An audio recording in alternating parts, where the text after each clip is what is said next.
ఉన్నవి. ఆయనతో పాటు శిష్యులు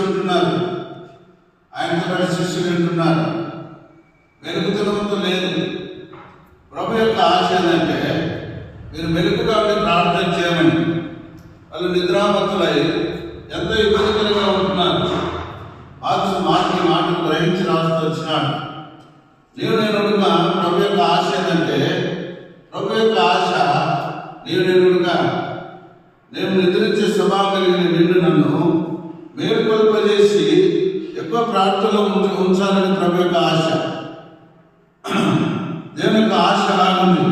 37వ వచనంలో ఏమని రాయబడిందంటే, మరణాయం వచ్చే వారిని నిద్రించుకుంటూ చూచి శివుని నీవు నిద్రించున్నావా? ఒక గడియను మేలుకొని ఉండలేవా? ప్రేమగా అనేక సార్లు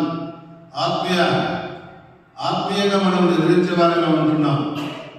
ఆత్మీయంగా మనము ప్రభు సన్నిధిలో ప్రార్థన చేసి శక్తి పొందలేని వారిగా ఉంటున్నాం. నేను కనుక ఆత్మీయమైనటువంటి శక్తి కలిగి ఉంటే మన నోటి నుండి మన పెదవుల దాటి బయటకు రావు నష్టకరమైన ఆలోచన. ఆత్మీయంగా బలంగా ఉంటే నేను ఎంత చెప్పినా కానీ ప్రభు మీద ఆధారపడి మెలుగుదల కలిగి ప్రభు యొక్క మాటలు లోబడి జీవించే వ్యక్తులుగా ఉంటాం. చివరిగా మాట చదువుకొని ముగించుకున్నాం. ప్రకటన